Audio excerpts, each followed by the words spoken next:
Tere! Me oleme taas testnõus keskkonnas, kus me äsja koostasime testi, aga nüüd sooviksime vaadata korraks, missugune näeb välja õpilase vaade ja milline on siis administraatori väli ehk et õpetaja vaade. Esmalt alustame vastama. Selleks, et õpilane saab vastata, õpetaja peab jagama seda URL-i. Kas ta siis jagab nüüd lingina või on ta selle QR-koodi alla peitnud, mis on väga mugav tegelikult skänneriga pärast lahti kodeerida. Ja õpilane saab siis vastama minna. Hetkel võid teha parem hiireklõps ja kopeeri ja enda uue interneti aknale klõpsides kleebib selle aadressi ja õpilane saab vastata. Paneme nüüd siia õpilase nime. Õpilane, mina panen nii, aga teil on oma kokkulepe, kas õpilane paneb ainult eesnime või mõlemad. Siin on nüüd see parool, mille sa õpilasele andsid ilma täpitähtedeta. Asume vastama. Nii, katsume vaadata, kuidas töötavad ja toimivad nüüd need tingimused, mis me koostamise ajal andsime. Õige vale vastuse puhul vastame mõne vastuse valesti ka. Nii, suveööd on pikemad. September, mis kuud need on? Paneme siin näiteks suvekuud. Siis kevadkuudeks on, vastame midagi õigesti ka. Siin paneme tähele, et vastused on segatud järjekordadega. See on nüüd vaba vastusega. Ja me andsime testi koostamise ajal õigekirja vigu. Nii, vaatame, kas see variant oli ka kirjas. Õpetaja peaks nagu teadma enam-vähem, missuguseid vigu õpilased teevad. Anname siit nii. Siin oli eesnime ja perekonna vahetamise variant. Siin ma õigekirjas eksimise võimalust ei lubanud.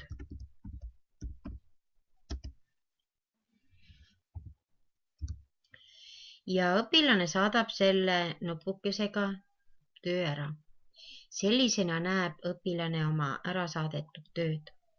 Nüüd siin juures tahaks ma nagu öelda, et see on nüüd see lause, mille me panime testi koostamise ajal settingsites ehk sätetes teise kasti. Samas aga ma olen aeg-ajalt kasutanud ka seda varianti, et tagasiside kasti olen kirjutanud hoopis hindamismudeli, sest see annab õpilasele kohe vahva võimaluse õpetaja hindamismudeliga oma töö tulemust võrrelda ja ta saab nagu täpsema tagasiside, mis hindele ta oma töö on sooritanud. Ja kui ma ütlesin algul, et oli võimalus panna linnuke, et kuvada õige vastus, siis niisugustel puhkudel tuleks siia nüüd õige vastus nähtavale, mis oleks õpilasele iseenesest enesekontrolliks väga hea õppimine. Logime õpilase vaatest nüüd välja. Läheme admini vaatesse, õpetaja läheb enda vaatesse. Nii, logime sisse. Õpetaja jaoks on väga oluline see nupp.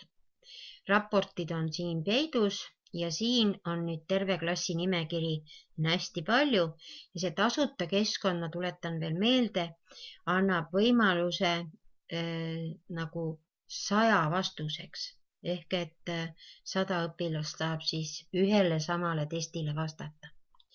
Siin on kohe õpetajal silma ees tulemused protsentidega, on ka need punktid ja on aeg. Näiteks kui õpetaja on andnud koduseks tööks teatud kuupäevaks töö sooritada, siis siin on ta kohe kajastuv ja õpilasel polegi ülekavaldamiseks võimalusi, kuigi see ei ole ka probleem. Siin aga nüüd näitab klassi keskmist protsenti, õpetaja saab veenduda oma testi raskusastmes klassi suhtes. See osa on õpetajale, see siin kontrollib ja analüüsib tervet klassi küsimuste kaupa. Õpetaja näeb ilusasti küsimuste kaupa ära, missugune neist on tekitanud rohkem probleeme vastamisel ja võib-olla tasub siis hiljem seda üle analüüsida. Nüüd aga, kui on huvi vaadata, et millest tõesti need vead on tekkinud, siis õpetaja võib õpilase töö klõpsimisega avada ja näidata seda ka õpilasele, aga õpilasele saab selle lihtsalt ka välja printida. Õpilase töö ta teeb lahti, teeb parem hiireklõpsu ja print. Nüüd vahemärkusena võiksin ma öelda seda, et kui meie algul koostasime testi ja settingsite sätete juures panime tagasiside lahtrisse niisuguse lause. Küll aga võiksin ma soovitada ka seda, ma olen aeg-ajalt kasutanud hoopis tagasiside lahtrisse pannud hindamise mudeli. Ehk et andnud need protsendid ja hinded ja õpilasel on mugav võrrelda oma tulemust siis õpetaja hindamismudeliga. Siit praegu õpetaja saab välja minna. Siin õpetaja võib ka vajadusel töid kustutada. Ühtlasi võiksin ma näidata, kuidas seda tööd nüüd veidi muuta ja kohandada saaks. Kui ma rääkisin sellest settingsist, siis õpetaja saab samas menüüribas selle settingsi nupu lahti teha ja mõtlesingi seda, et kui paneks selle siia, nii, siis kui me oleme teinud muudatusi, siis me kindla peale salvestame ja siin me ka uuesti salvestame ehk uuendame. Nii, ja me võime seda täiesti nüüd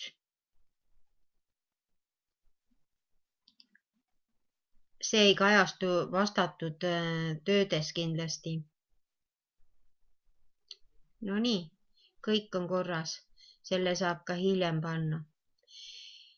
Aga tore. Minu poolt on praegu kõik. Tänan kuulamast. Soovin teile vahvaid innovaatilisi tunde. Jõudu ja jaksu. Mina olen Margit Lindau.